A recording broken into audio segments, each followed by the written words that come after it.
Yes, good morning, church. Palakpakan natin ang Panginoon. Are you blessed? Parang hindi blessed yung palakpak ninyo Pwede ba natin ibigay sa Panginoon lahat ng palakpak? Amen? And then, ngitian nyo naman yung mga katabi ninyo. Are you blessed, Nay? Amen? Yes. Oo. At salamat sa ating praise and worship. At tayo po ay pinagpala ng kanilang panguna sa ating sa ating pag-aawitan today. And of course, we welcome each and everyone who's watching today sa ating pong online worship celebration. And salamat po dahil gaya po ng sinabi ni Kuya Avis kanina, this is the first Sunday of September.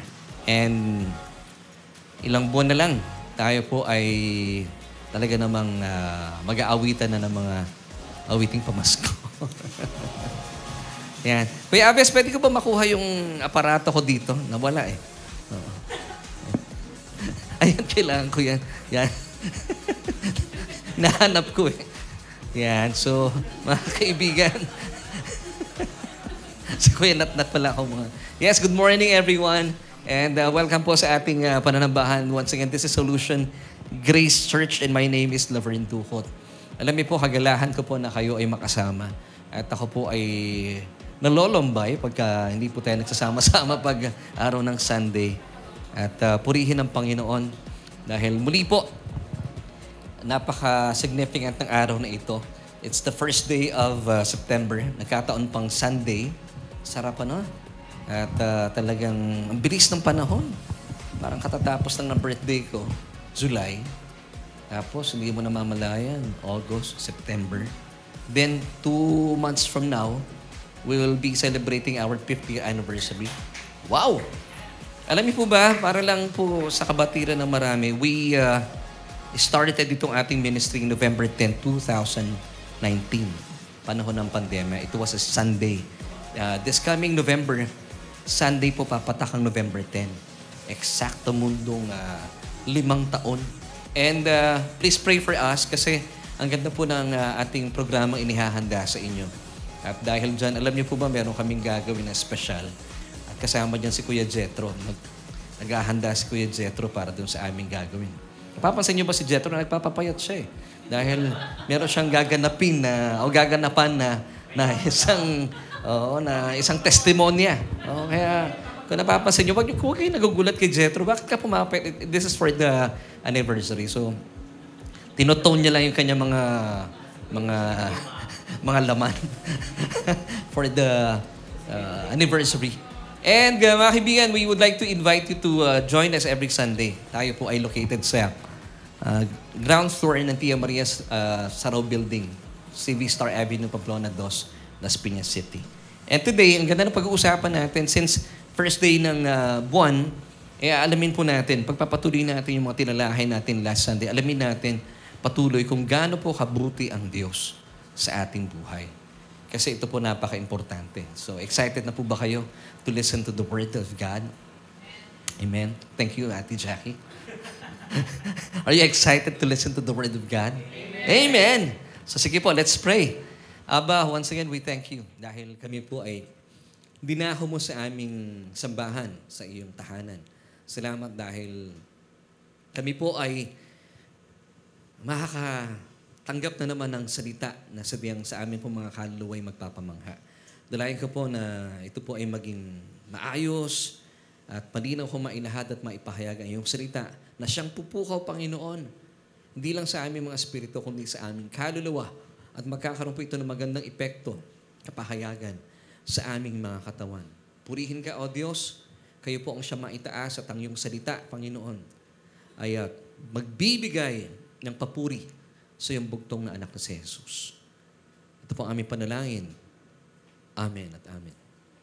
Alam niyo po, sa atin pong pagharap sa buhay bilang mga mananampalataya, bilang pastor po ng ating church po, naisin ko po matagpuan po ninyo at makarating kayo sa panahon na kung saan ay habang tumatakbo ang panahon, habang lumilipas ang panahon, hindi tayo nabobore. Meron ba ditong nabobore sa buhay nila? Yung bang tipong parang, bukas, Lunes na naman. And by the way, gusto kong batiin si Nanay. Welcome back. Ha? Oo nga, si Nanay Vicky. Ba't nagbago na ba ng pangalan si Nanay Vicky? Victoria na. Maraming sikreto si Nanay Vicky. Buti na lang nakita mo. Welcome back, Nanay Vicky. Nasaan ako? Ayoko po kayo nalulumbay kasi ang ganda po ng buhay natin bilang mananampalataya. At ito po yung bagay na naiiba tayo sa mga unbelievers. Kaya dapat tumatatak tayo sa isipan ng mga unbelievers. Kaya dapat napapansin tayo. Yung bang tipong tayo po yung mga mananampalataya kahit hindi pa kumikibo, nakakapag-evangelize na. Marami akong mga ganong pagkakataon sa buhay na sinasabi nila, Laverne, bakit ganun parang wala kayong problema? Pero actually, marami din. Ito nga po nakalipas na Tuesday, somebody texted me. Sabi ko nga, Lord, thank you, kailangan ko po ito. At sabi nung kapatid na ito, hindi lang siya nagbigay ng encouragement sa akin, bless niya pa po yung ating ministeryo. Yung solution with Laverne Ducot ng ating Bible study. And then, she said to me, hindi mo lang alam kung gaano kalayog ang naaabot ng ministeryo ninyo. So nakakatuwa ano? Na for more than I think 3 years o 4 na taon na, siya pala ay kasama na natin sa ating Bible study. So sabi ko sa Panginoon, Lord, thank you. Dahil yung mga ganitong mga words of encouragement, nagbibigay ng kulay sa ating buhay. At tayo po sa SGC at mga mananampalataya, ang kalooban po ng Panginoon sa atin, mabuhay tayo na punong-puno ng kulay. Hindi ka lang nabubuhay yung bang tipong bukas, Lunes na naman, gano'n na naman, gigising ako, matamlay, malungkot. Hindi po gusto ng Panginoon yun. Gusto ng Panginoon sa atin, punong-puno ng kulay ang ating mga buhay. Amen. Amen? Ngayon, alamin natin, paano tayo magiging isang mananampalataya na distinct sa mundo. Di ba, lagi kong sinasabi na even though itong mundo natin ay papadilim ng papadilim, talaga na pang papadilim ng papadilim. Lalo't kung kayo po ay sumusunod sa mga balita, talagang nitong nakalipas sa linggo, ako'y nanood ng balita, medyo nakakadismaya. Ano? Ang dami mga balita sa politika, pagdinig sa pagkuha ng budget, at kung ano-ano pa sa Pogo, mga balitang Pogo. Ayoko nga magdilim eh. Kaya sabi ko, Panginoon, ayoko magbabad sa mga ganitong balita. But instead, I prayed for these people. Yung ating mga government officials. Sabi ko, ang bigat ng dinadala nila. And sabi ko nga ayokong manatili sa mga balitang ito. Siguro binigay ng Panginoon ito sa akin for me to, para idulog ito sa Kanya. Yun po ang papel natin. And then sabi ko, Lord, I pray for these people.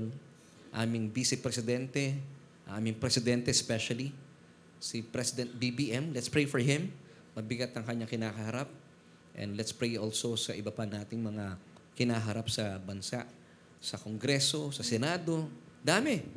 Sa pagtaas ng mga bilihin. Alam niyo po ba, come this week, tataas po ang gasolina, petrolyo. Pag binapakinggan ko yung balita ngayon, tataas ang gasolina. Buti na lang, hindi kasama ang diesel. Kasama pala diesel. Kasi sabi lang, gasolina lang eh. Tapos mga bilihin tataas. Ngayon, kapag naglagi ka dito, talaga matatakot po kayo eh. Now, ano po yung kakaiba sa atin? Yun po yung pag-uusapan natin. At sa pag-uusapan natin, alamin natin, anong sekreto meron si David? Bakit siya po ay itinuring ng Diyos at tinawag na a man after God's own heart? Wow! Kaya pala naisulat niya yung mga awiting, yung kanina pinakinggan natin, Yahweh. That's from Psalm 23. The Lord is my shepherd, I shall not want.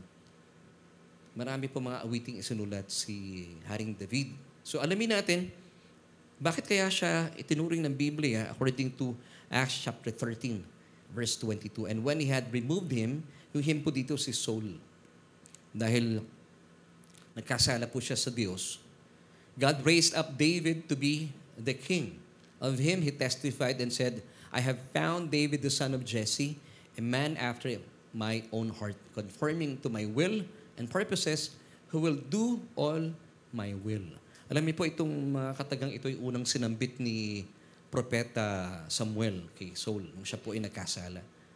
Sabi ni Propeta Samuel kay Saul, alam mo, tatanggalin na ng Diyos ang paghahari sa iyo. At inilipat na niya. And those days, kabataan pa lang si David. Nilipat na niya doon sa kanyang nakita at natagpuan. At ang sabi niya, this man is the man after God's own heart. And Prophet Samuel was referring to David. So talagang napakaganda ng titulong yun. Ano? Ako gusto ko yun eh. Pag binabanggit pag sinabi, Laverne, a man after God's own heart. McCoy, a man after God's own heart. Amen. Jethro, a man after God's own heart. Ba't ko nabanggit si Kuya McCoy at saka si Kuya Jethro?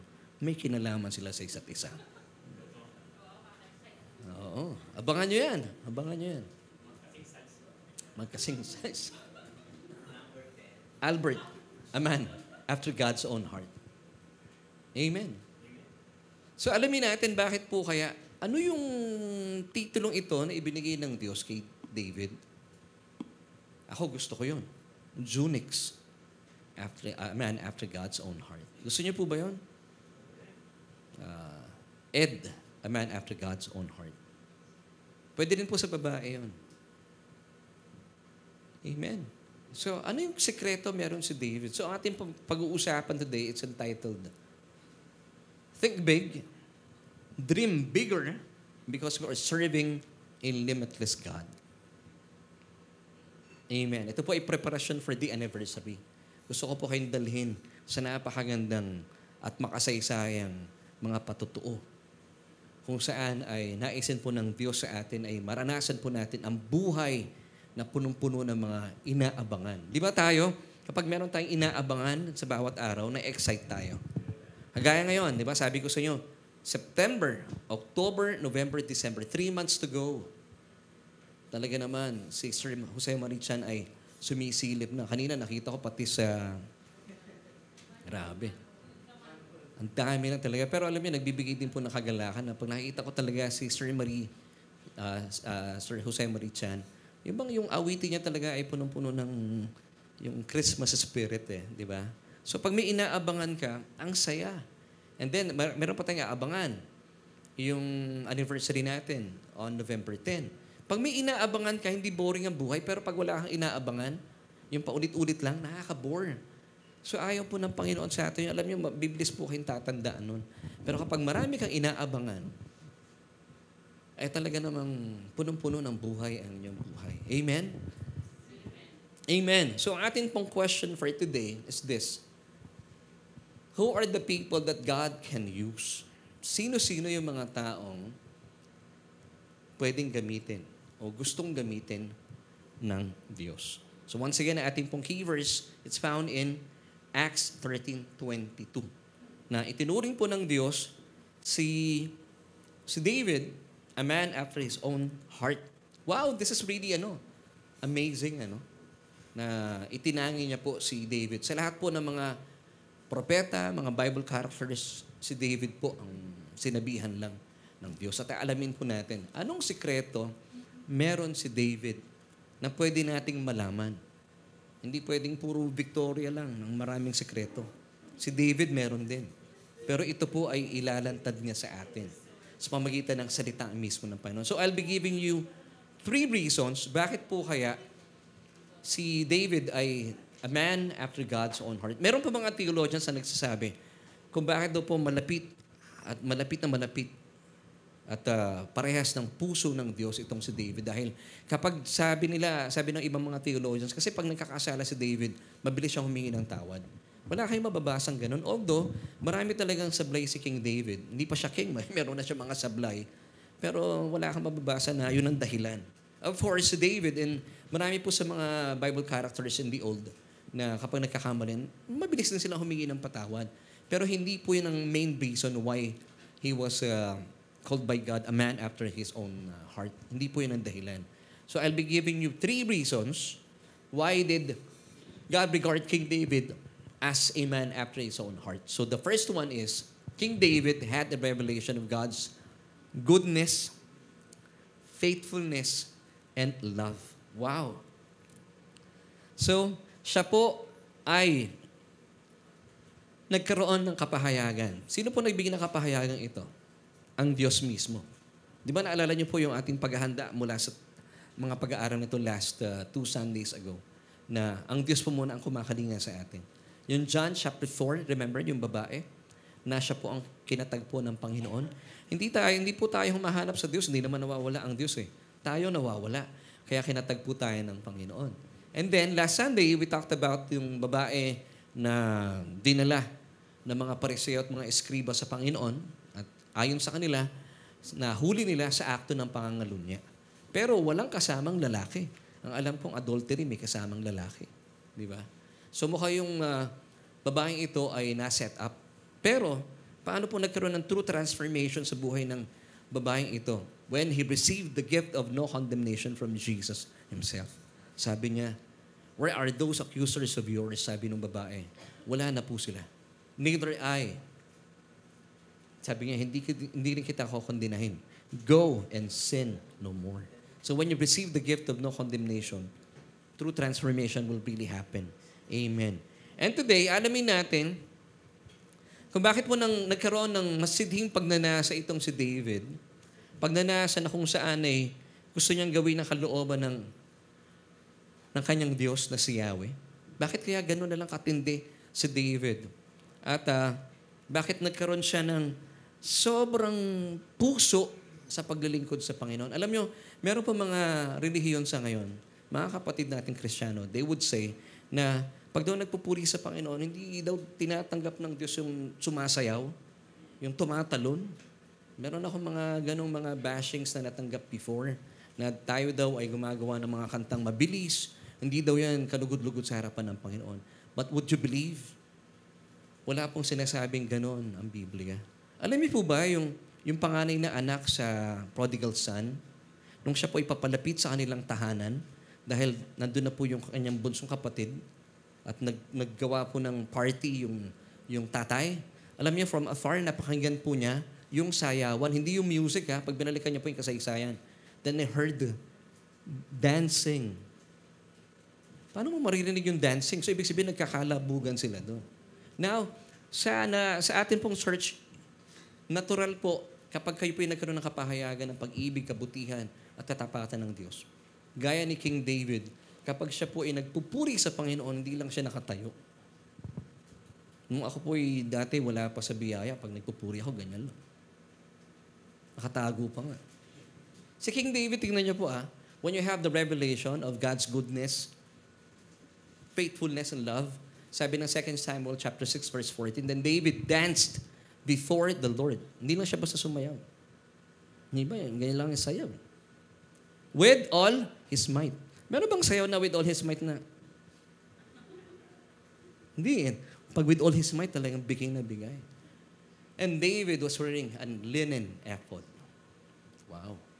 So, hindi po masamang sumayaw kapag tayo pa nagpupuri sa Panginoon. Now, hindi po ito sa kapilitan.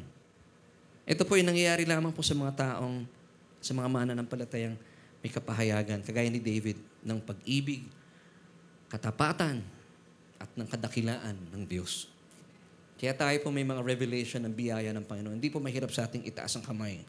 Ako minsan, masakit yung balikat ko eh. Last Sunday, inayos ni Ate Amel, minasahe ako dito. Talaga namang, pum, pag gano'n, nakala ko umiwala yung aking braso, pumutok. Pero guminhawa ako eh. And I also honor si Kuya Albert. Hindi siya napigilan ng kanyang balikat. Tumataas pa rin eh. Yan yung mga tao may kapahayagan ng pag-ibig at pagmamahal ng Diyos. Just like David. At alam niyo po ba, meron pong binitawang pangako ang kapatid na ito dahil nakita niya kung gaano katapat ang Diyos sa kanyang buhay. Ito po ang sabi niya in 2 Samuel chapter 7 this time, verses 20 until 22. Now, what more can David say to you? Ano pa masasabi ni David? Sabi niya, for you, Lord God, know your servant. For your word's sake and according to your own heart, you have done all these great things. So malinaw kay David Bata pa lang po siya.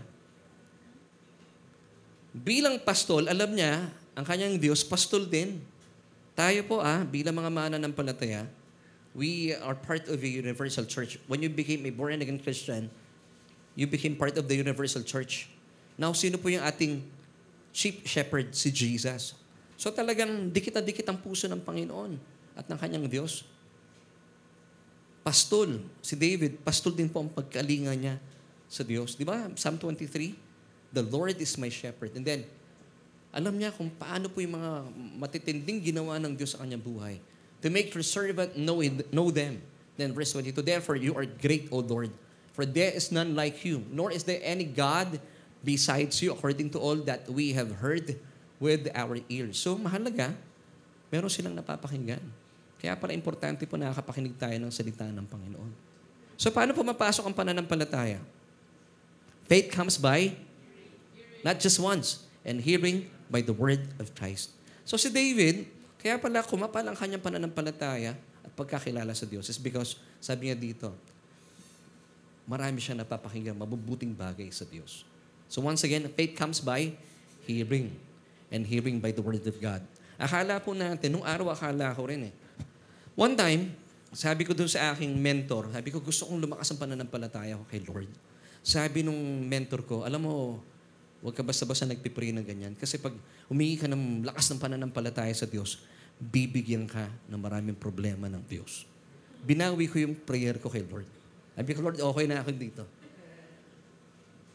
Kasi doon ka raw susubukan ng Diyos sa maraming problema ibibigay niya para lumakas ang pananampalataya mo. Hindi po. Yung mga problema natin, hindi po galing sa Diyos yun. May mga pagkakataon pinapahintulutan po ito because of our wrong decision making. Pero ang ginagamit ng Diyos para lumakas ang ating pananampalataya, it's by hearing and hearing by the word of Christ. So faith comes by hearing and hearing by the word of Christ. So marami na pakinggan itong si David about God, kaya pa kumapal na pagyaman ng kanyang pananampalataya sa Diyos. Amen. So, bakit po may mga mananampalataya na boring ang buhay? Alamin natin, bakit naman may mga mananampalataya na talagang punong-puno ng kulay ang kanilang buhay? You know why? Because may mga mananampalataya po sa ngayon, they spend time amusing themselves. Pag sinabing amusing, naghahanap sila ng bagay na sila po yung ma-entertain. Of course, may entertainment naman talaga using the reels. Diba? Sa reels pa lang, pag sinimulan mo na yung reels, diba? Dire-diretso.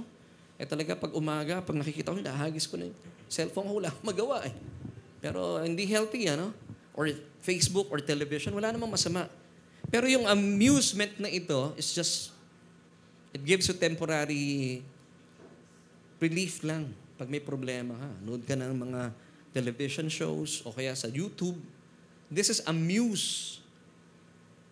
getting amusement. Now, ang maganda po sa atin, instead of being amused, maganda po sa atin, gawin natin yung musing. Alam mo yung muse from the word amuse? Tanggalin mo yung A. Pag sinabing muse, it's silently meditation. Instead of magbigay tayo ng oras sa panunood ng mga temporal na nagbibigay ng kagalakan sa atin, mga television shows, wala namang masama po dyan. Pero pag wala na po yung mga happenings, hindi ka na happy. Pero kapag kayo po ay nag-spend time musing the Word of God, pag sinabing musing, tinanggal na natin yung A, it's silently meditating on the Word of Christ. Na paano ba mag-meditate? Naisip nyo ba? Somebody asked me, paano ba mag-meditate, Laverne? Lagi mo sinasabi mag-meditate. Alam niyo po paano mag-meditate? Sino dito nag-worry? Wala nag-worry dito? Di ba nag-worry tayo? May mga gano'n. Yung pag-worry po, meditation yon. Iniisip mo paano na yung buhay ko, wala pa yung sweldo ko. Tapos maya-maya natatakot ka na. That's meditation. Now, balik rin natin. Mag-meditate kayo, isipin nyo yung magagandang bagay sa Panginoon. Hindi ako pinabayaan ng Diyos. For example, huwa kayo ng isang verse, John 3:16. Wala kayo masyadong kabisadong verse. For God so loved the world. Palitan mo yung word na me. For God so loved me that He gave His only begotten Son, that whoever believes in Him should not perish. Bakit? Bakit hindi ako magpe-perish? Ba't hindi ako mapapahamak? Because God loves me. That's meditation. So, imbes na mag-alala ka sa mga bagay na magpaparalyze sa'yo, why not Spend time musing or meditating, silently meditating the Word of Christ. Tapos meron ka pang everlasting life. Wow! So it's a matter of decision. So anong nangyayari po dito sa musing na ito? Meron po itong everlasting effect sa ating buhay. Kahit walang happenings, happy tayo. Amen. So meron tayong choice mga kapatid ha. Gusto mo ba ma-amuse ka lang? Temporary lang po yun. Or mag-muse ka na lang. Di ba? Pag muse, magaganda. Hindi yung gumaganon ha. Muse. Silently meditating the Word of Christ. So, yun po mga kapatid. Paano kayo magme-meditate? Baliktarin niyo yung pag-worry po ninyo. Alam niyo po pala, sabi sa Biblia, worrying is a sin. Yeah, it's true. Alam niyo po ibig sabihin ng pananampalataya? Faith? It's having a good opinion about God. Naniniwala ka na mabuti ang Diyos, hindi ka pababayaan. Alam niyo po ang definition ng fear? It's also faith. Faith in Satan, believing that he could destroy and whack you and kill you. That's faith to Satan. Ang tawag doon ay fear. Ayokong ganun. So, ibig sabihin, kapag natatakot ka, binibigyan mo ng nananampalataya kay Satanas na hindi ko kayang isave ng Panginoon. Hindi po dapat ganun. Kaya pala, natatakot tayo. Kaya nagiging reklamador tayo. Di po ba? No, that's fear. But faith is having a good opinion about God. Nagsimula ka lang sa John 3:16. Sabi mo, for God so loved me. Ba't ako mag-aalala? That He gave His Son for me because He loves me so much. And whoever believes in Him should not perish but have everlasting life. Wow. That's already meditation. So napaka-importante po nito. Ngayon, paano kayo nagkakaroon ng meditation sa inyong mga pinapakinggan? Babalik na naman tayo sa Romans chapter 10 verse 17. So then, faith comes by hearing, and hearing by the Word of Christ. Hindi pwedeng one-time hearing lang. Hindi mo pwedeng sabihin, alam ko na ang salita ng Panginoon, hindi na ako magba-Bible study. Hindi po. Ang Bible study po, pag-aaral, continuous. And I believe, pagdating sa langit, nag-aaral pa rin po tayo. Kinikilala natin ang Panginoong Diyos. Amen. 2 Peter chapter 1 verse 2. Grace and peace be multiplied to you. How? It's through the knowledge of God and of our Lord Jesus Christ. The more po na meron tayong knowledge about God, yung grace and peace are multiplying in our lives. Kaya pala hindi tayo bored. Pero kapag wala po kayo knowledge about God, mabobored po tayo. Now, going back to David. Pansinin niyo po si David, anong effect sa kanya nung nagkaroon siya ng revelation? Ng kabutihan, ng faithfulness, at ng pagmamahal sa kanya ng Diyos. Ang bango na naraamoy ko, parang nagugutom ako. Ano yung amoy na yun? No, parang may niluluto ba dito sa loob ng church? Ha? May nagsisiga sa labas? Okay. Christmas eh. Ba't gano'n ang amoy, ano? Ha? Okay. So, tingnan niyo po epekto nito, ha? Tingnan niyo epekto nito. Si King David, church, listen. Si King David, nung siya po yung nagkaroon ng revelation about God's goodness, faithfulness, and love, marami po siyang naisulat ng mga awit at salmo. Karamihan sa Book of Psalms, sino nagsulat? Si King David. And mind you, kapag kayo po'y punong-puno ng revelation about God's love, kanyang faithfulness and goodness, talagang hindi ka mapupukaw sa pagsusulat ng awitin para sa Panginoon. At alam niyo po ba yung mga songs na kinakanta natin sa ngayon, hindi lang sa buong Pilipinas, sa buong mundo. Ito po ay kopya natin kay David. Kaya kung si David po ay miyembro ng PhilSCAP o AMSCAP, marami ng royalty si David. Marami na. Kay Israel Houghton pa lang, meron na siyang song eh. Who am I that you are mindful of me? Friend of God? Sino nagsulat nun? Hindi si Israel Houghton yun. Si King David yun. Yung kinanta natin kanina, na kinanta ng Victory Worship, na sinulat ni Miss Cathy Go. Hindi si Miss Cathy Go ang original na nagsulat nun. Si David. Kaya dapat ngayon royalty kay David eh. Malay ko, pag umakata tayo sa langit, baka singilin tayo sa royalty ni David. Now, bakit kaya? It's because he had the revelation of God's goodness, faithfulness, and love. Alam niyo, nung tinanggap ko po ang biyaya ng Panginoon, nakapagsulat ako ng mga awitin para sa Panginoon na tama na yung doktrina. At nag-uumapaw ang puso ko sa pagsusulat. Pag ako po ay tinatawag ng mga kapatid natin sa papuri, Laverne, gawa ka ng song for papuri, ganyan. Kailan nyo po kailangan? Usually, mga producer, ganitong kwentuhan eh. Pag tinawagan ka na, Laverne, gawa ka ng song for papuri, ganyan. Kailan po ang submission? Kailangan to? Kahapon. So, ibig sabihin, nagmamadali. Now, dahil nag-uumapaw ka sa revelation ng kabutihan ng Diyos, mabilis mo na isusulat yung kanta. Alam niyo kung bakit? Naniniwala ako, yung mga songs na kinakanta natin ngayon, matagal na kinakanta sa langit. Pinahiram lang sa atin para isulat dito sa lupa. Yung mga kantang sinulat ni Kuya Makoy, matagal na yan, bro. Kinakanta na sa langit yan. Pinadaroy lang sa atin. Now, yung mga kantang ito, marami pa tayong hindi na isusulat, pero kapag kayo po ay humingi sa Panginoon ng revelation, Lord, sabi mo, Lord, naboboring ako sa buhay. Gusto kong magkaroon po ng more revelation about you. Pwede nyo hingin sa Panginoon. Now, hindi man po kayo magtataas ng kamay. Sino dito ang bored sa buhay? Huwag nyo na itaas ang inyong mga kamay. Kung bored po kayo, ask the Lord, Lord, bigyan mo ako ng fresh revelation about your word. He loves it when we ask from Him. Think big, dream bigger, because we are serving a limitless God. Sabi ko sa Panginoon, Lord, nung araw, nung nag-resign ako sa FEBC, nag-MMDA ako noon eh. Nagtrabaho ako sa MMDA for 7 months yata yun, ano? Nakakalungkot na sa MMDA. Sumweldo kami after 4 months. Grabe, tagal. Talaga. Grabing sakripisyo. And then, nakaka-challenge yung trabaho ko. Bilang writer doon sa MMDA. Sa MMDA kasi pag pumunta ka sa opisina yan sa Guadalupe, may ang lalaki na mga television. Ang aking quota every day, at least 7 to 10 accidents. Ganda na trabaho ko, no? So maghahanap ka ng mga aksidente para ibalita mo. Minsan actual, pinupuntahan namin. May kasama akong cameraman. Medyo hindi po malakas ang loob ko sa dugo. Pinapauna ko yung cameraman. Sabi ko, kunan mo. Tapos ikwento mo sa akin. Isusulat ko na yung balita. 7 to 10 accidents a day. So every day, isipin mo kung ganun po yung trabaho namin. Pag sumasakay ako ng bus, ninenervyos din ako. Baka ako na yung sumunod na maging biktima ng aksidente. For 7 months, yun po yung ginagawa namin. Now, hindi po maganda ito sa buhay ko. Talaga naman, pag nakita niyo ako ng mga panahon yun, napakapayat ko. Kinausap ko po yung isang bulate, huwag kang pipirma, please. Napakiusapan naman.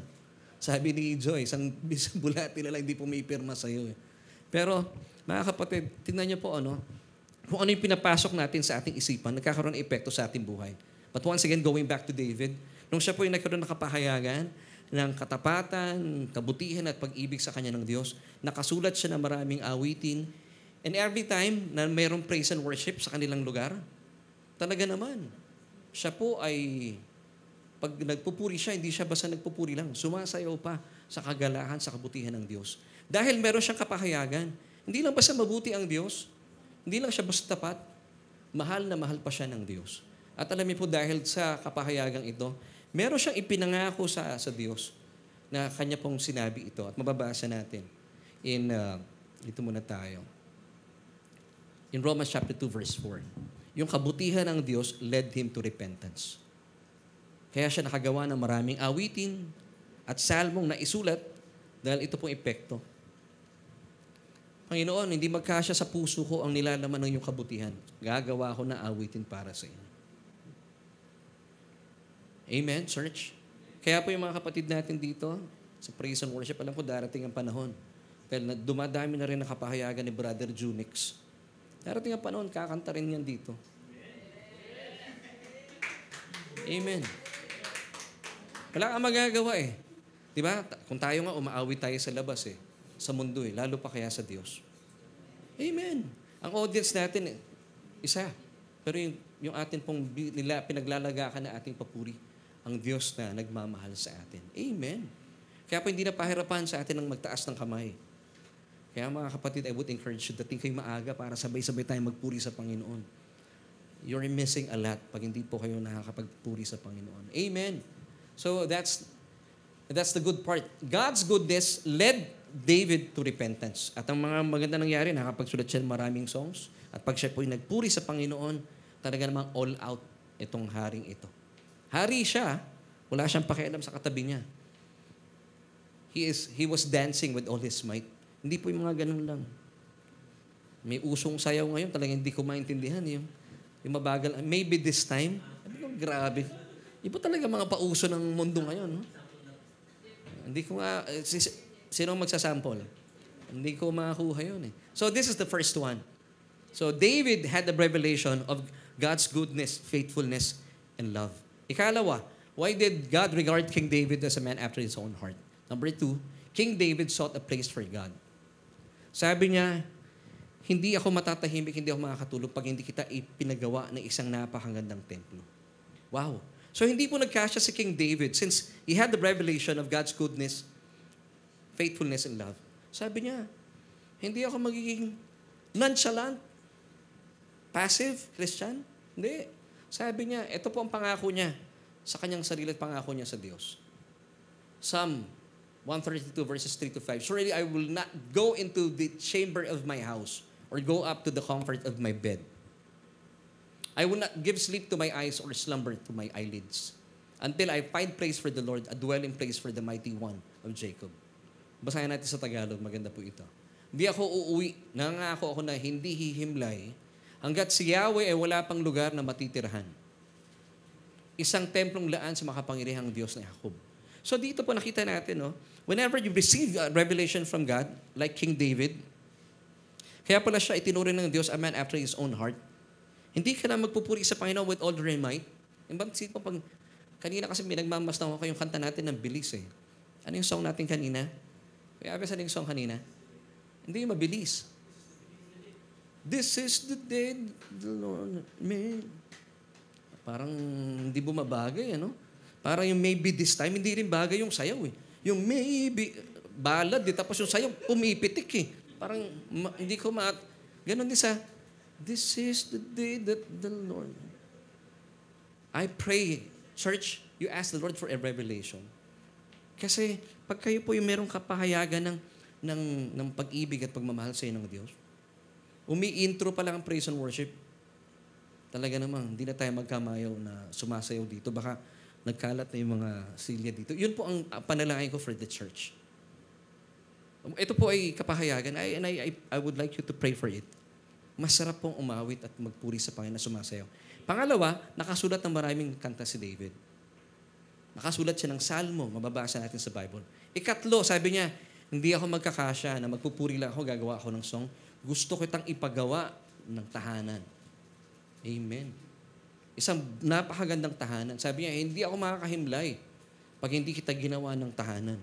Pero ang problema ni David, hindi po siya pinahintulutan ng Diyos na gumawa ng templo para sa kanyang si Yahweh. Sabi ni Lord sa kanya, hindi pwede. Mga kamay mo, punong-puno ng dugo. Pero sa kabila po nito, sinurish niya yung kanyang anak na si Solomon. Ito po ang sabi niya kay Solomon. 1 Chronicles 22:6-8. Then he called for his son Solomon. Or English, Solomon. Solomon daw. And charged him to build a house for the Lord God of Israel. So, talagang, sabi niya, hindi ako pwede, pero i-charge kita. My son, sabi niya in verse 7. And David said to Solomon, my son, as for me, it was in my mind to build a house to the name of the Lord my God. Nasa isip ko talagang paggawa ang Diyos. Hindi siya magkasya na, kakantala ako sa Panginoon, hindi, papagawa kita ng magandang sambahan. Now, bakit hindi siya pinayagan ng Diyos? Sabi in verse 8, but the word of the Lord came to me, saying, you have shed much blood and have made great wars. You shall not build a house for my name, because you have shed much blood on the earth in my sight. Pero hindi po nagkasya si King David doon. Sinabi niya sa anak niya, hindi man ako gagawa ng tahanan para sa Diyos. I'm charging you, ikaw gagawa, Solomon. At nung nagpagawa sa Solomon ng templo ng Diyos, napakaganda po at napakamahal. Yung mga pader, walang binesa to. Yun po ay punong-puno ng ginto. Kaya nga po nung ito ay itinayo talaga, ay talaga napakagalante po ni Solomon. Alam niyo kung babalikan natin si David, pakiramdam ko lang, obvious na obvious gusto niyang ipagpatayo ng tahanan ng Diyos. Kung siya po ay marahil church meet po ng maraming churches today, siguro si David, pag nakakita ng anong pangangailangan niyo sa church, siya yung unang bubunot. Kailangan nyo ba ng speaker? Mind you mga kapatid, let's pray for the speakers. Kailangan natin yan. And I pray, sana, by the grace of God, before November 10, kailangan po nila Kuya Albert, nila Ate Jackie ng mga bagong, anong tawag dito, Kuya Abes? Wedge monitors. Yung tipong isasabit natin sa liig nila para hindi sila hirap na hirap. Amen? Siguro kung churchmate natin si King David, siya yung unang, yun yung napaka-lalim ng bulsa. Para, ano kailangan? Sa tingin ko yun si King David. Because he wants the best for the Lord. Anything about the Lord, ay nako, all out po si David. Amen? Bakit? Dahil meron po siyang revelation. Amen. And gusto niya magpagawa ng tahanan ng Diyos. Hindi lang basta tahanan ng Diyos. Mas maganda ang tahanan ng Diyos. Alam niyo po, kung pupunta kayo sa bahay namin, hamak po mas maganda ang tahanan ito sa bahay namin. Kasi po ito yung sinabi ko sa pamilya ko. Mas gusto ko magandang tahanan ng Diyos. At naniniwala ako sa paglipas ng panahon, mas lalaki pa po tayo. Amen, church? At mas maganda. Hindi man natin matapatan ang templo ni Solomon. Hindi na natin kailangan maglagay ng gold dito. Pero mas maganda. Maganda po yung tahanan natin. Alam niyo, praise God. Gusto ko lang pong ipagpatotoo. Ito pong church natin, marami pong pumupuri, on-site and online. Ang ganda raw po ng ating sound system. Partida ha, wala pa tayong wedge. At inaarkila po yung ating church ng isang production. Na kung saan dito po ginanap, 2 seasons na yung singing competition dahil gandang-ganda po sila sa ating sound system. Praise God. Ito po ay biyaya sa atin ng Diyos. Amen. Pero nagsimula tayo sa wala. Pero kapag tayo po, sabi nga ng kasabihan, when God guides, He provides. Amen. Ang ginawa lang natin po, sumunod lang tayo sa sinasabi ng Panginoon sa atin. Amen and amen. So bakit nga po kaya itinuring po ng Diyos si David bilang a man after his own heart? Now, Acts 13. Verse 22b, ito po yung sagot. I have found David, the son of Jesse, a man after my own heart. Now, what's the answer? Bakit? Bakit po kaya? Naitanong niyo po ba sa inyong mga sarili? Ito yung sagot. Who will do all my will? Wow. So lahat po ng kalooban ng Diyos, yun din po ang kalooban ni David. Ako sabi ko sa Panginoon, Lord, gusto ko po yung kalooban mo, yun din ang kalooban ko. Amen. So si David, sa isipan niya, prioridad niya, ang Diyos. Ipakilala sa buong mundo kung sino ang Diyos. And that's why, ito po ang sabi niya once again. In Psalm 132, verses 3 till 5, surely I will not go into the chamber of my house or go up to the comfort of my bed. I will not give sleep to my eyes or slumber to my eyelids until I find a place for the Lord, a dwelling place for the mighty one of Jacob. Hindi ako matutulog. Hindi ako titigil. Ipagpapagawa ko ng magandang tahanan ang Diyos. Alam niyo, ito po yung kakaibang karakter na meron si David sa mga iba pang mga Bible characters in the Old. Because he had a revelation of God's goodness, faithfulness, and love. I pray, mga kapatid. Alam niyo, pag kayo po ay isang mananampalataya, yung nonchalant lang, okay naman yun eh. Ligtas naman tayo, pero hindi po masaya ang buhay ng ganun. Para bang nakaka-boring. Alam niyo, nung ako po yung naging mananampalataya, ito po yung testimony ko. Sabi ko, Lord, nung tinawag ako ng Panginoon to write songs for Him, kasi nagsimula ako magsulat ng kanta sa labas din eh. Parang sabi ko, Lord, gusto ko gamitin mo ako sa iyong ministeryo. Gusto ko, pag nilagyan ako ng ano tawag doon, mga subtitle ba yun? Hindi, ano tawag doon? Lower third, Laverne Duhot. Christian songwriter. Hindi lang basta songwriter, gusto ko Christian songwriter. Kasi po ang difference ng Christian songwriter, yung mga love songs natin, love songs para sa Diyos at love songs ng Diyos para sa atin. Usually, pag kami po nung araw, pag sumusulat kami ng song sa labas, kami po ay nire-request ng mga producers, gawa ka nung song na medyo controversial. Nung araw, nung ako po ay nagpasa sa Jam Himig Handog, nagpasa ako ng song nakapasok sa I think top 25 or top 15. And then nung deliberation, natalo ko ng kantang This Guy Is In Love With You, pare. Alam niyo yung song na pinasa ko, na mas pinili po na lang ipasok yung song na ito. WWW yung title. one woman, one. Hindi siya pwede sa sekular. Kasi masyadong banal. One woman, one. Kaya WWW. Nayari ako ng, this guy is in love with you, pare. Siyempre, sa mundo, mas patok yun. Now, mas pinili ko, sabi ko, Lord, I would love to write songs for you na yung pagmamahalan lalong umuusbong. Kasi sa mundo, pag gumawa ka ng kanta, di ba may mga songs na, bakit ngayon ka lang? Bakit ngayon ka lang? Kung kailan ang aking bulsay, wala nang laman. Mga ganun eh. So, may mga panghihinayang. Pero ang love songs para sa Panginoon, it's different. Minamagnify mo nung dumating ang Panginoon sa buhay mo, lalong naging makulay ang buhay mo. So sabi ko, Lord, kung meron mang lower third na ilalabas sa akin, I would love na makita nila Laverne Ducot, gospel or Christian songwriter. Amen. Why? Because nagkaroon ako ng revelation about God's goodness, faithfulness, and love. Ito po yung magandang epekto nito sa akin. And I believe, kapag kayo po, pag hiningi niyo sa Panginoon ang revelation ito, imposibleng hindi ibigay sa inyo ng Diyos. Amen. So, gaya po ni King David, bakit niya po gustong ipagawa ng magandang templo ang Diyos? Bakit? Kasi gusto niyang i-flex. Gamitin ko na yung word na ito, pangkabataan daw, i-flex or ipagmalaki, ipagmayabang ang kanyang si Yahweh na sinasamba. Di ba? Pag sinabi natin na meron tayong Diyos na pinaglilingkuran, makapangyarihan, tapos pag nakita yung simbahan mo, ang pangit, sino maniniwala ng mga unbelievers noon? Wala naman silang spiritual eyes. Amen, church? Pag nakita nila, ang ganda ng simbahan ninyo. Hindi kalakihan, pero maganda ang sound. Kanino pa nagbibigay ang papurihan? Pag binabati po tayo, sabi ko, hindi po, biyaya po ng Panginoon. Mamaya po ipapakita ko sa inyo, talagang biyaya po ang naranasan natin. Amen. Now, sa Biblia po, sinasabi ng Biblia, bilang mananampalataya, pwede ba tayo magyabang, church? Pwede. Pero hindi natin dapat pinagmamayabang kung anong meron tayo. Sabi ng Biblia, kung meron kang gusto ipagmayabang, pagmayabang natin ang ating Diyos. Amen. Kaya po dito sa church natin, ipinagmamapuri natin ang ating si Yahweh because tayo po'y pinagkalooban ng isang napakagandang kanyang tahanan. Na ito po'y bunga ng kapahayagan ng biyaya na inilaan sa atin. Sabi ng Jeremiah 9:23-24, thus says the Lord, let not the wise man glory in his wisdom. Huwag daw po natin pagmayabang yung ating husay, yung ating talino. Let not the mighty man glory in his muscles.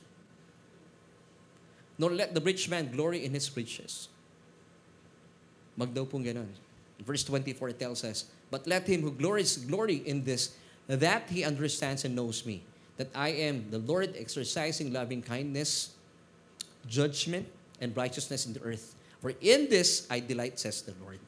So kung meron kayong gustong ipagmalaki, sabi ng 2 Corinthians 10 verse 17, let him glory in the Lord. So kung meron kayong gustong i-flex po natin ang kabutihan ng Diyos sa atin. Ngayon, paano natin i-flex yun? Gaya po ni David, gusto niya ipagawa ng magandang templo si Yahweh para ipakita sa buong mundo yung kanyang Diyos na pinaglilingkuran at sinasamba, buhay na buhay. Amen. Now, kapag po ang church natin, nabalitaan ng mga tao sa labas, hindi tayo nakakabayad ng ating mga monthly rental, wala pong maniniwalang tapat ang Diyos natin. Pagkakalat nung sekretarya, Solution Grace Church, 3 months nang hindi bayad din eh. Hindi tayo magandang testimonya, but praise God, wala po tayong ganung karanasan. Amen.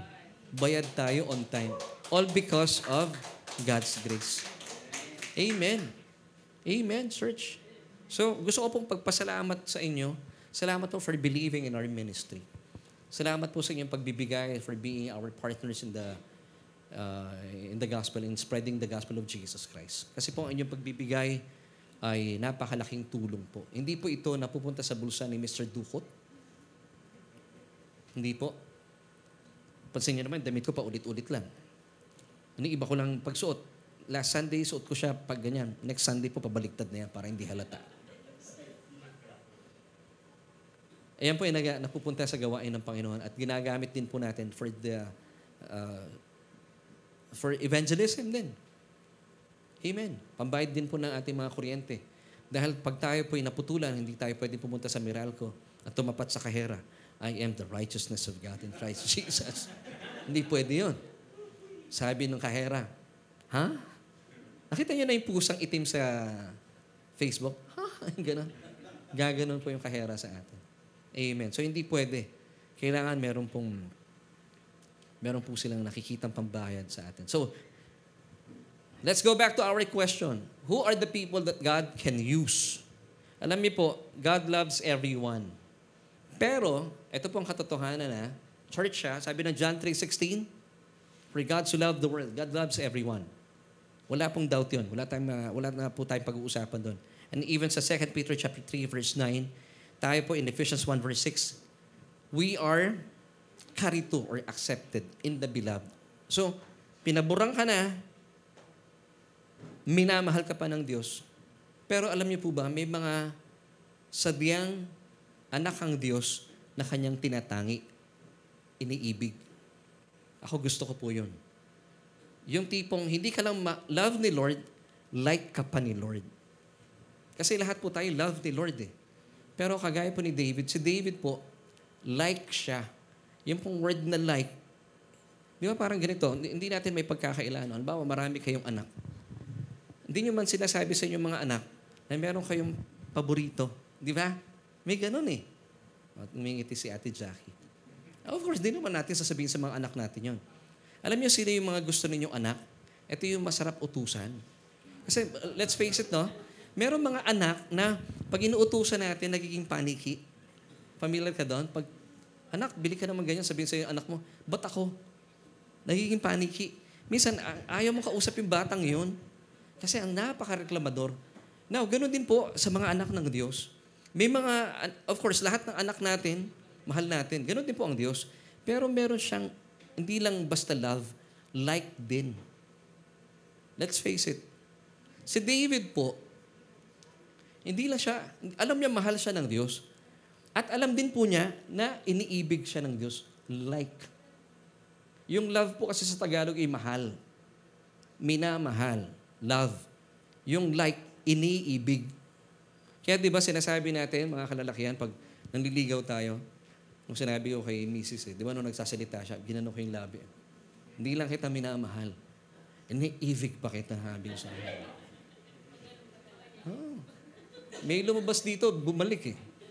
Pero talagang... So, ganoon din po ang Panginoon sa atin. Alam niyo po, sino to mga iniibig ng Diyos? Ito po yung mga mananampalatayang gumagawa para sa Diyos beyond the average of a believer. Ibang tawagin na natin, sila po yung, pag sinabi natin kasing gumagawa ng mga bagay na ikinatutuwa ng Diyos, well-pleasing before His sight. Of course, sandali lang, di ba, ano na ako? Highly favored na ako. Yes. Pero may mga anak ng Diyos na may ginagawa beyond the average or naging extra mile para sa Diyos. Alam mo yun, nagbibigay po ng extrang galak sa Diyos yun. At alam po ni David siya yun. Kasi ito po yung mga mananampalataya na kapag binigyan mo ng assignment, talagang sobrang yung beyond expectation yung ginagawa nila for the Lord. Hindi sila mga nonchalant. Tawagin na natin sila mga hohe. OA for the Lord. Extra mile. So these are Christians na hindi po uso sa kanila yung pwede na. At hindi po sila mediocre. Hindi sila medyo nagpapatawa. Tama sa Tagalog, mediocre. Medyo nagpapatawa. Pag sinabing mediocre, tinignan ko sa dictionary. Ibig sabihin pala ng mediocre. Ito yung mga taong, pwede na yan. Ako ayoko ng ganun eh. Even sa mga anak ko, sinasabi ko, Daddy, ginawa ko na to. Huwag kayong gagawa ng bagay na ginawa nyo lang dahil sumunod lang kayo. Gumawa kayo yung pahangain nyo yung nagpagawa sa inyo. Ang definition ng mediocre ay moderate or low quality. Mababang kalidad pala yun, ano? Or low value, low ability or performance. Ordinary, so-so. So-so, sa Tagalog, basta-basta.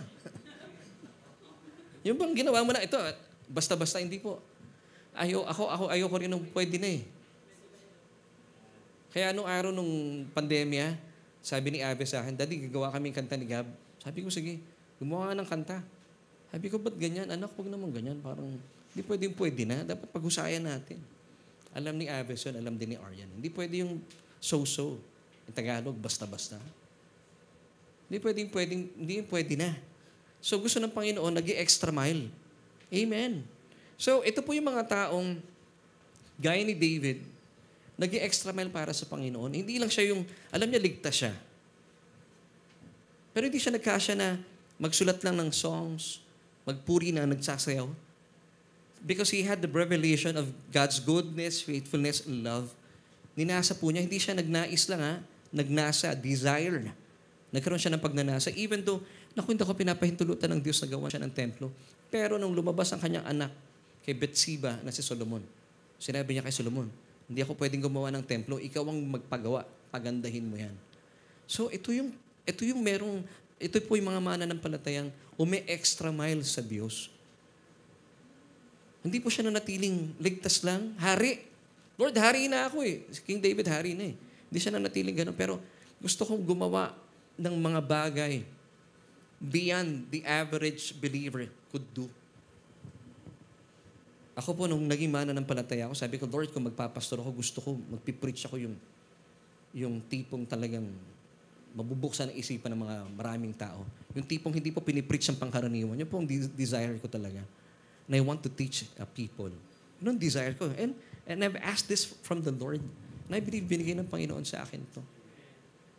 Amen. So ngayon, tingnan po natin So pag sinabi natin, bakit si David tinuring na a man after God's own heart? Because he believed that God loves him, not just God loves him, but also God liked him. Inibig pa siya, gusto siya ng Diyos. Now, sino po ditong gusto na, lahat po tayo naniniwala tayo na mahal tayo ng Diyos, di ba? Now, sino dito gusto na tayo po ay iniibig din ng Diyos? Meron talaga eh. That's true. So ito yung mga taong extra mile sa Diyos. Hindi ito yung mga nonchalant na, hindi, okay na ako. Pwede naman, ligtas kayo. Pero boring po ang buhay. Pero kapag tayo po, extra mile tayo for the Lord, ibang tipong, eto lang yung pinapagawa sa'yo, pero lumalagpas tayo. Wow! Kasi Lord, gusto ko excelente for you. Hindi lang basta pumipihit ako dito, Lord, gusto ko medyo pumipihit din yun. Alam mo, umiikot-ikot pang gano'n. Yung mga pumipihit sa atin sa likod eh. Minsan nga si Kuya Nat, nakikita ko gumagano pa yan eh. Extra mile talaga. Now, tingnan natin po ito. Tingnan natin itong talatang. Romans chapter 12, verse 1.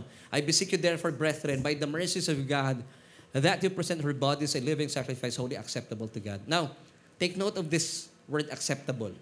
Mga kapatid, this is really powerful. Tingnan niyo po In Greek, it's euarestos. Sabihin niyo po, euarestos. It means well-pleasing. So, itong mga taong gumagawa well-pleasing, nag-extra mile for the Lord, ito po yung mga taong tinuturing ng Diyos na hindi lang niya basta mahal, iniibig pa. Amen. Now, ito po mga kapatid natin. Gusto ko ipakita sa inyo. Ang message natin today is think big, dream bigger because we are serving a limitless God. Alam niyo po, way back, nung tayo po ay nasa, ano pangalan ng building na ito? JC Building.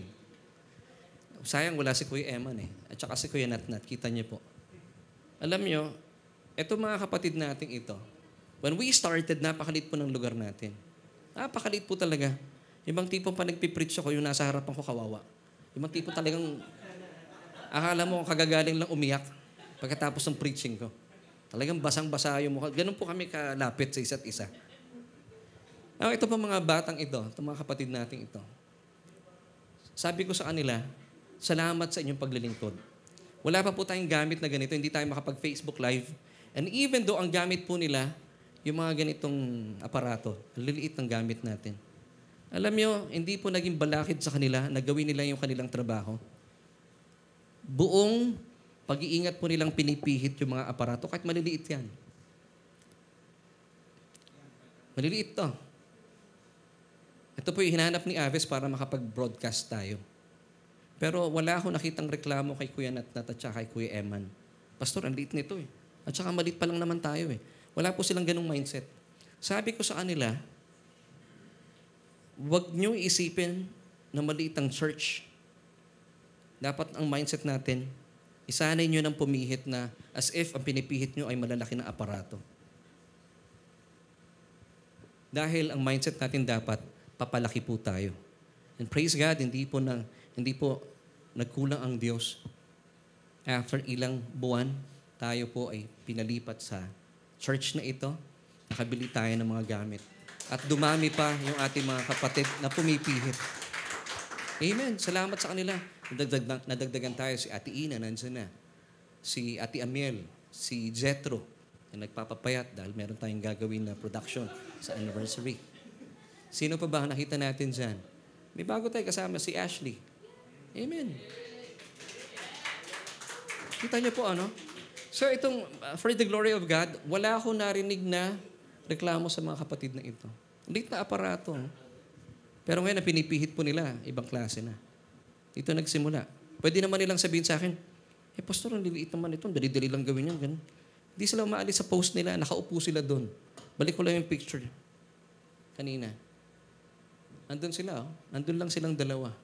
Maliit po yung lugar na yun. Wala akong narinig na reklamo sa kanila. And mind you, sila po ang pinakamaagang dumating. Because yung responsibility ito, syempre, nasa media ka, hindi ka pwede dumating ng late. Paano tayong tutunog? Hindi tayo magkakarinigan. Consistent po sila. Praise God. Pwede natin palapakan ng Panginoon sa buhay ni Kuya Natnet at saka kay Kuya Eman. I believe nanonood siya ngayon. Kuya Eman, saan ka man naroroon sa ngayon? Salamat sa iyo. Now, ang sabi ko sa kanila, think big, dream bigger because we're serving a limitless God. Huwag niyo isipin na, hindi, Pastor, maliit pa lang tayo eh. Hindi, sabi ko. Wala akong narinig sa kanila. Sabi ko sa kanila, isipin niyo, papalaki tayo, and it happened. Ngayon, ito na po yung pinipihit nila. Hindi po yan. Ito. Amen. Naka-digital na tayo. At ang ganda po ng tunog natin. Kahit po yung umaarkila sa atin sa church, binabati nila, ang ganda po ng tunog ng inyong church. Ano pong sabihin natin? It's because of God's grace. Now, balikan po natin. Dati, itong mga musicians natin, nung sila po ay mga wala pang kinakain. Nagsimula po ang church. Mga mapapayat pa po sila noon.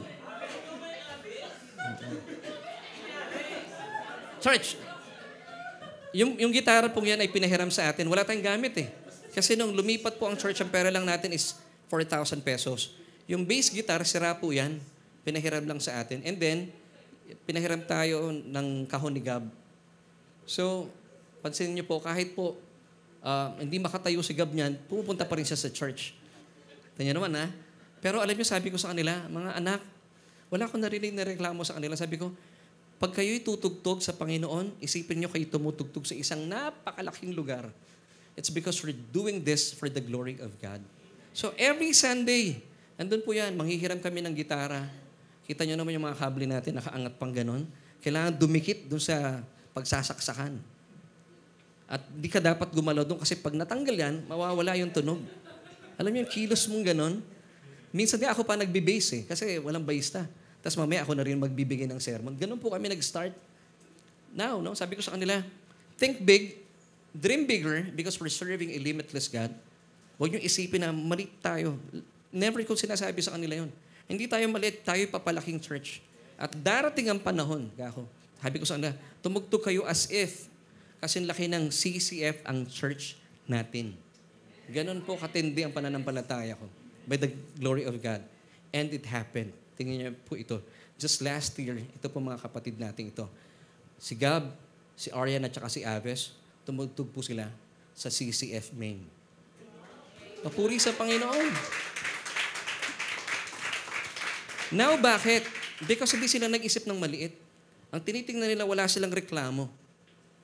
Why? Because I believe they had a revelation of God's goodness, faithfulness, and love. At ngayon po, nadagdagan pa tayo. Meron pang si Kuya Albert, si Ate Jackie, si Kuya Makoy, kasama natin. Wow! Kaya po lahat po talaga biyaya, papuri sa Panginoon. Amen, church? So ito po ang nangyayari talaga. So yung mga ginagawa po natin, akala natin wala pong nakakapansin. Hindi po. Salamat dahil hindi kayo nagre-reklamo. Hindi nyo iniisip na, hindi, Bakit ako ganito kikilos? Ang lit-lit lang naman ng church namin. Hindi po. Papalaki po tayo. That's the mindset of a Christian who had the revelation of God's grace. Amen. Amen. At naniniwala po ako, dadalhin pa tayo sa mas malalaking mga gawain. Because we have the message of Christ in us. Amen? Church? Amen. Maya baka hindi natin namamalayan, kasama na natin si Ate Jean Verden. Nabalita ako, kumakanta din daw eh. Di ba? So, hindi lang si Kuya Junik sa mga kasama natin. Malay natin, hindi naman ito sa apilitan eh. Kasi niyaya ko din bro si Ate Ina. Ang sabi niya sa akin, Pastor, kumakanta din po ako. It's between me and the Lord. Ayaw ko nang pilitin. Ayaw ko nang pilitin. Silang dalawa na ng Diyos na nagkakaunawaan. Amen. Now, let's go back to Romans chapter 12, verse 1. So, yung word po dito na acceptable, it's euarestos in Greek. It meaning well-pleasing. Ito pa mga kapatid natin. Binanggit ko sa inyo, si Kuya Natnat, si Kuya Eman, si Aves, si Arian, si Gab, sila Ate Amel, sila Bettina, sila Ashley, si Jetro. Pumipihit din po yan, sila. Pag tumutugtog sila, walang reklamo. And mind you, si Jetro po, after 1 year, nagtyaga po siyang nag-aral. Pumupunta po yung bata dito. Walang reklamo. Why? Meron siyang revelation. Gusto niya maglingkod sa Panginoon eh. Now, sila po yung mga nag-extra mile for the Lord. Now, take note of this word, euarestos. I'll be giving you yung 2 Greek words for acceptable. The first one is karitu. Come on, say this with me, karitu. Hindi po siya charito, karitu. Pag isa lang, kariwan. Pag dalawa, karitu. Highly favored. Ikalawa, euarestos, meaning well-pleasing. Ito yung mga taong gumagawa extra mile for the Lord. Now, si David po, in 1 Chronicles chapter 28, verse 4, Howbeit the Lord God of Israel chose me before all the house of my father to be king over Israel forever. Now, nung namili po ang Diyos ng maghaharing susunod hari kay Saul, di ba pinapunta po ng Diyos si Samuel sa bahay ni Jesse? Yung mga kapatid ni David nandun. Hindi nga pinapila ng tatay niyang si Jesse si David eh. Wala siya, nasa pastulan siya. Pero sabi ng Diyos, wala dito yung napili ko. Pinatawag pa. Meron ka pa, sabi ni Samuel kay Jesse, meron ka pa bang anak? Meron pa nandun sa pastulan. Isipin mo, hindi sinama si David, ano? Alam niyo po mga kapatid, minsan, tayo mga may pinapagawa sa atin ng Diyos, minsan nararamdaman po natin na di-discriminate tayo. Si Satanas po nasa likod nun. Pangkaraniwan. Yung tatay mismo ni Jesse, hindi sinama sa pilahan eh. Nung pinatawag ni Samuel yung mga anak niya, para sabi kasi ng Diyos, isa sa mga anak mo magiging susunod na hari ng Israel. Pero sabi ng Diyos, nung nakapila lahat ng mga anak niya except for David, na-discriminate si David, hindi po, mismong tatay niya hindi naniniwala sa kanya. Minsan ganun din po tayo, pero nakakatuwa, kung sino po yung discriminated, yung pala tayo yung tinawag. Now, sabi dito ni David, once again, siya po ang pinili ng Diyos. Howbeit the Lord God of Israel chose me. Grabe, ano? Before all the house of my father. Ang dami niyang mga kapatid, pero hindi sila. David, nung time na to, kabataan pa siya. Siguro payat-payat niya. Siguro sabi ng tatay niya, paano magiging hari ito? Isang bulati na lang hindi pumipirma. Kaya siguro hindi siya pinapila. Pero, sabi ni David, to be king over Israel forever. For he had chosen Judah to be the ruler. And of the house of Judah, the house of my father. And among the sons of my father, he liked me to make me king over all Israel. Have you noticed the word liked? Yung pong liked in Hebrew, kasi po yung Old Testament, it's written in Hebrew, it's ratsa. Sabihin niyo nga po, ratsa. So si David, umi-examine talaga pag may pinapagawa ang Diyos sa kanya, rumaratsada talaga. Kaya pala yun ang word do, Hebrew, ratsa. Sinasabi niya, yes Lord, I will do your will. It means pleasing.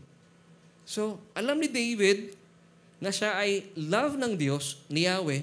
At the same time, he believed that ratsa siya. Like. So, ito yung susi. So, number 3, why did God regard King David as a man after his own heart? King David made God's heart his heart. Amen. 2 Samuel 7:22. Therefore, you are great, O Lord God, for there is none like you. Nor is there any God besides you according to all that we have heard with our ears. So mga kapatid, going back po sa ating pinag-uusapan, para pala tayo ay maging kagamit-gamit sa Diyos. Of course, God loves everyone. Pero ako, for me, gusto ko hindi lang ako basta mahal ng Diyos. This is reciprocation. Kapag alam mo, ikay niligtas, mahal na mahal ng Diyos, I want to do something huge for the Lord. Amen. Alam niyo kung paano po yon? Magkaroon tayo ng pagnanasa, Lord, give me a revelation. Gusto kong ipahayag ang iyong kabutihan. Through my church, through my preaching, through our music, sa lahat ng bagay na ginagawa ko.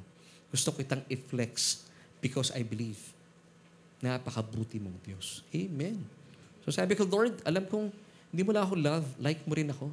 Kaya pala, ang daming ginagawa ng Diyos sa magagandang bagay sa buhay ko po at sa aking pamilya. So once again, why did God regard King David as a man after God's own heart? King David had the revelation of God's goodness, faithfulness, and love. Number 2, King David sought a place for God. And number 3, King David made God's heart his heart.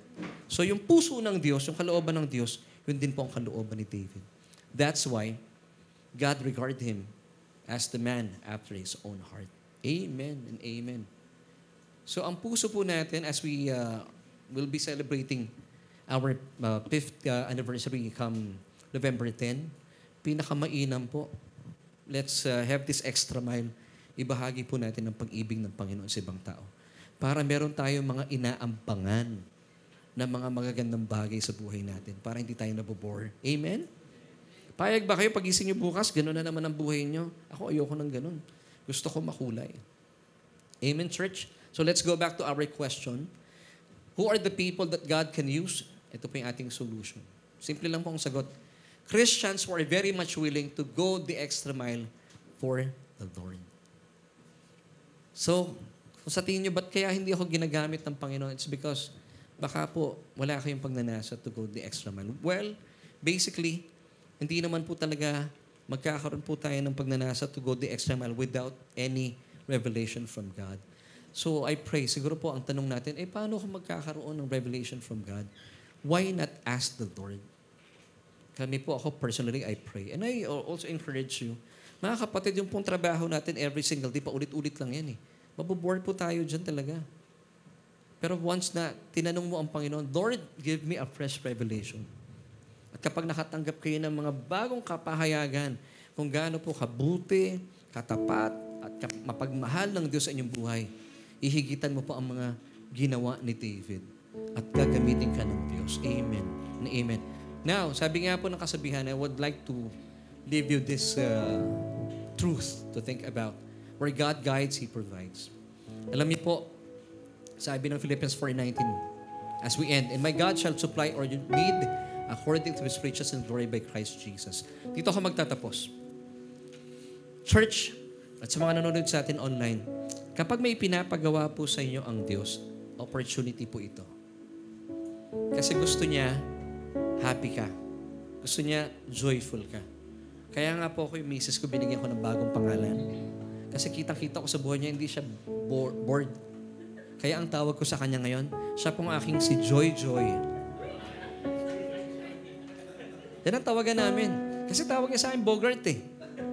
Tawag ka naman sa kanya ang aking Joy Joy. Kasi pag siya po'y pinagluluto kami, punong-puno ng kagalakan, kwento ng kwento. Ngayon, pag naglalaba kami, masayang-masaya rin po si Joy Joy. Kasi hindi na kami nagbabanlaw. Nagbabanlaw na po na kusa yung washing machine. 2 linggo na namin nararanasan yan. Kaya masaya po ang aking si Joy Joy. Now, gusto niyo ba maging kayo po ay Joy Joy din? Amen. Pag may pinapagawa po sa inyo ang Diyos, lalo tigit po tayo po papunta na sa ikalimang taon. Ayokong pumayag na nonchalant lang po ang buhay ninyo. Kasi ako dami ko pong nararanasan every single week. Kaya hindi ako nabobore sa buhay. And I praise God this coming September. Magkakaroon. And I pray maging regular yung Bible study namin sa bahay nila, Brother Makoy. Wow. Meron na kami Bible study sa kanila. Kung kayo po'y kailangan nyo ng Bible study, tawagin nyo lang po ako. Masaya po kami. Kasama ko po ang aking si Joy Joy. Pag may papagawa po sa inyo ang Diyos, huwag kayong matakot. When God gives you a task to fulfill, He will provide you His grace. Lord, wala akong provision eh. Siya po magpo-provide sa iyo ng energy.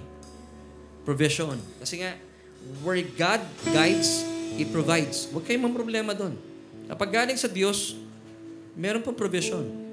So yung grace na ito po maganda sa Diyos ha.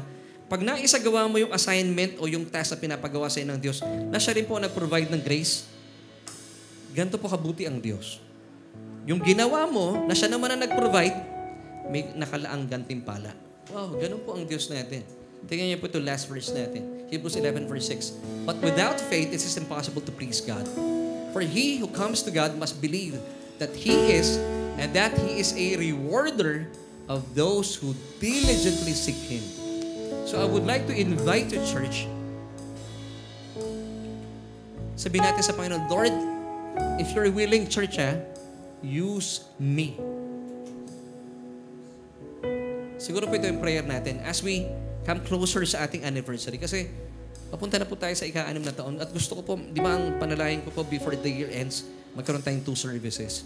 Dumami pa po tayo. So, gagamitin kayo ng Diyos. At pag ginamit kayo ng Diyos, hindi po nakaka-boring. Napakasaya ng buhay. Gaya po ni Joy na aking may bahay. Kaya naman po masaya din ako. Masaya rin po yung aming mga anak. Praise God. So, church, I would like to leave you this message. Think big. Pwede po ba natin sabay-sabay natin sabihin to? 1, 2, 3. Think big. Dream bigger because we are serving a limitless God. Amen. Palakpakan po natin ang Panginoon. Napakabuti ng Panginoon, no? So, gusto po ng Panginoon bawat isa sa atin, hindi lamang po yung aking may bahay si Joy. Bawat isa po sa atin na maging si Joy din. Amen? Ang saya, di ba? It's good to be in the house of the Lord. Amen, church? Pwede po ba tayong tumayo? Na I pray na karoon kayo ng revelation of God's goodness, faithfulness, and love. Now, gusto ko pong kausapin muna itong ating mga nanonood online. At kung kayo po dito ay hindi pa tumatanggap sa Panginoon, hindi niyo po talaga matatagpuan ng joy na meron ng isang taong kagaya natin na full of joy. Kaya nga, ang biruan namin ng aking misis siya si Joy. Hindi na siya basta nagagalak. Punong-puno siya ng kagalakan. Kaya nga inulit namin, Joy. Amen. This is faith. Alam niyo po ba si Abraham, nung siya po ay binago ng Diyos ang kanyang pangalan from Abram to Abraham, nung nilagyan na po ng Hey yung kanyang pangalan, alam mo ibig sabihin ng Abram? Altitude. Pag sinabing Abraham, father of many nations. Nung binigay ng Diyos kay Abraham yung pangalan na yon, sabi niya kay Sarah, from this time on, called her hubby Abraham, father of many. Wala pa po sila ng isang anak. So siguro kung napapakinggan sila ng mga kapitbahay nila, tinatawag niya si Abraham, father of many. Siguro sabi ng mga kapitbahay nila, weird, walang anak, father of many. That's faith. Sa church po ninyo, ay sa bahay po ninyo, kung kayo po personally nalulungkot, nabobore, tawagin niyo sarili niyo, I am Joy. Amen. Simple lang, ano? Ang operation po ng faith, labi muna. You believe and then you speak. Amen. Full of joy. Ito po ang character meron tayo. We are full of joy. Hindi tayo bored. Why? Because we have revelation of God's goodness, faithfulness, and love. Ngayon, ito po mga kapatid natin, kung kayo po'y wala pang relasyon sa Panginoon, hindi po kayo magkakaroon ng nag-uumapaw na kagalakan. Exceeding joy. Yun ba yung song natin kanina, kuya? Di ba tayo mga mananampalataya, we have found exceeding joy. It comes from Jesus Himself. So, kung kayo po'y pagod na mabore, pagod nang nalulungkot, I would like to invite you, mga kaibigan namin online, and even po dito sa loob ng church. Sabi po in Romans 10 verse 9 that if you confess with your mouth the Lord Jesus Christ and believe in your hearts that He was raised from the dead, you shall be saved. At pag na-saved po kayo, kasama po dito yung saving ng Panginoon. Of course, from hell to heaven, praise God, hindi po natatapos doon. Sinave din po kayo mula sa kalungkutan patungo sa lubusang kagalakan. Amen. From sadness to joy. Wow. So, pray this prayer with me. Sabihin niyo po ito mula sa inyong puso. Buksan ang inyong mga labi. O Diyos, kinikilala ko ang aking sarili. Makasalanan at wala pong kakayahan para iligtas sa aking buhay. Kaya naman, simula po sa oras na ito, Jesus, tinatanggap kita bilang aking Panginoon at tagapagligtas. Dahil naniniwala po ako na sa iyong pagdurusa at kamatayan, winakasan mo na aking kasalanan. At makalipas sa 3 araw, ikaw ay nabuhay mula sa kamatayan. Bilang patunay na akong nananampalataya sa iyo ngayon ay pinaging matuwid na sa harapan ng Diyos. Salamat po, Ama, sa iyong kaloob na buhay na walang hanggan. At salamat po ng aking pangalan ngayon ay nakasulat na sa aklat ng buhay. Amen at amen. Kung isa po kayo sa sumunod sa panalangin ito, angkinin po ninyo yung joy na meron po si King David. And that's why kinilala po siya ng Diyos, a man after God's own heart. You can be also a man after God's own heart. Because hindi ka lang niya mahal, hindi ka lang basta love ng Panginoon, also like you. Amen. Iniibig ka ng Diyos. Why? Because you are willing to go the extra mile for the Lord, for the glory of God. Amen. So mga kapatid, siguro kanta muna tayo. Can we sing yung first song natin kanina, Exceeding Joy? And i-declare natin, we have found this exceeding joy galing sa Diyos because we have God's revelation. Habang kinakanta po natin ito, maybe I would like to encourage you to ask the Lord. Sabihin mo sa Panginoon, kung gusto niyo pong magpagamit sa Panginoon, huwag lang pong ganito yung passive. Sabihin natin sa Panginoon, Lord, use me. Alam ko marami akong magagawa para sa iyo. Gamitin mo ako, Panginoon. Use me. Sige po, habang inaawit natin yung song na ito.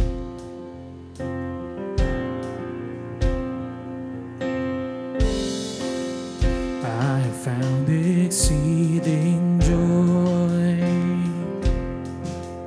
Jesus answer when I call that name that has saved. Pure love that embraced me. Love that embraced me. Mercy, grace, eternal life. Mercy, grace, eternal life. Brought me from darkness to His light. To His light. Oh, thank you, Lord. Come on, church, open your mouth. He raised me and made me live. And made me live. My soul magnifies the Lord. My heart joys in God, my Savior. Joys in God, my Savior. For He lifts the lowly. Amen. He has done great things for me. He's done great things for me. I will sing, praising evermore. He is mighty. Oh yes, Lord, and holy.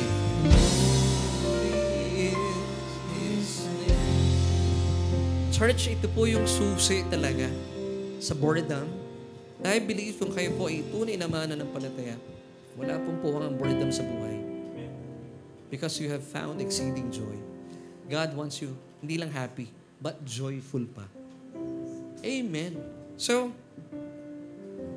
tayo po yung mga mananampalataya, and I would like to encourage you, as part of SJC, let's be willing to to go the extra mile for the Lord.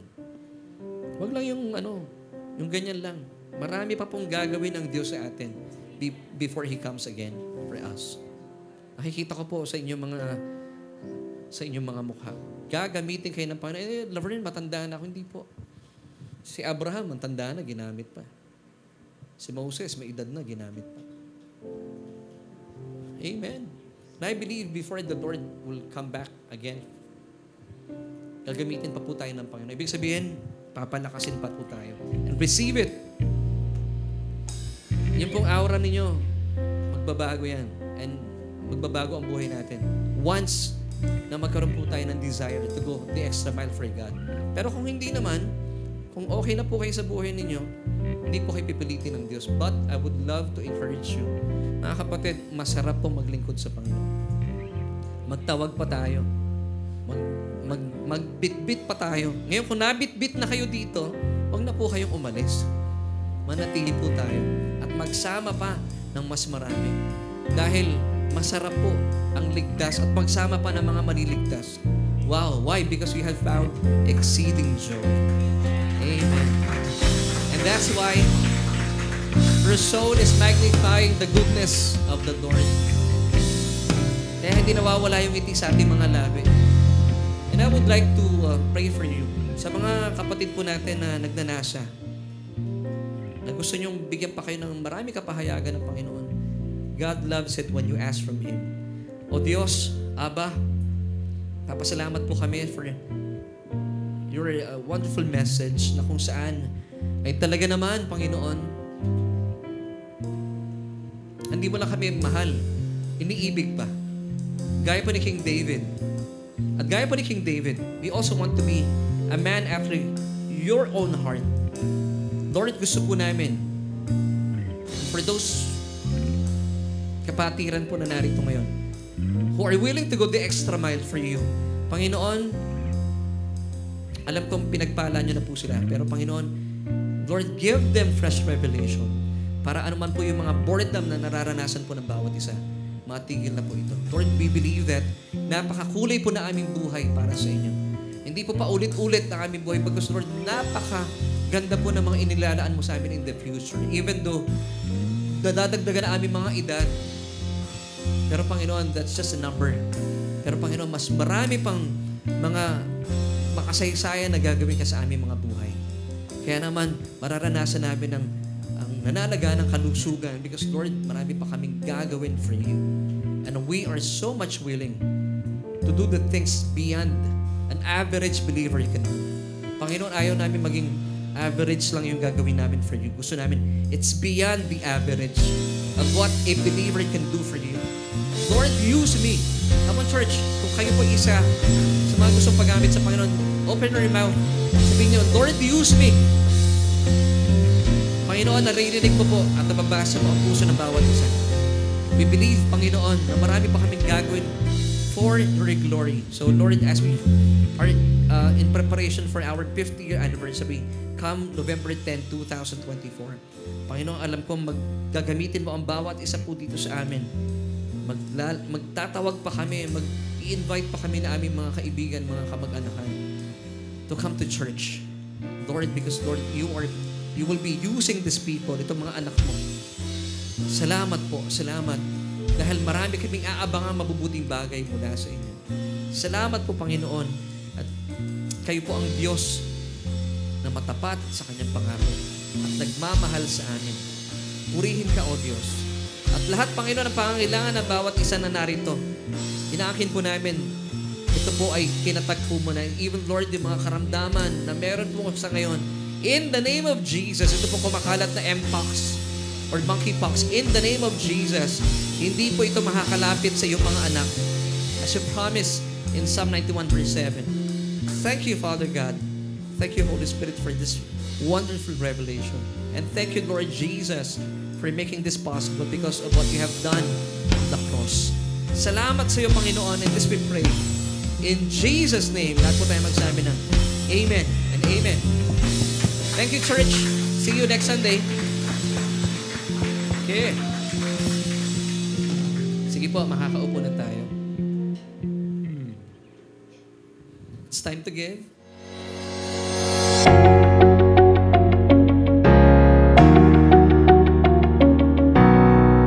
Amen! Thank you, Lord, sa panibagong revelation na ibinigay niyo sa amin for today. Naku, napakarami kong natutunan. Ikaw ba? Let us know in the chat box kung ano yung mga favorite takeaways mo at ano yung mga nagrema sa iyo from our message for today. Now, let us continue to honor and worship our Lord Jesus Christ by giving our tithes and love offering. But before that, let me remind you guys na ang inyong tithes ay para sa inyong home church. Pero kung kayo ay bago at you considered Solution Grace Church as your home church, here are the ways on how you can give. You can see in the screen on how you can give.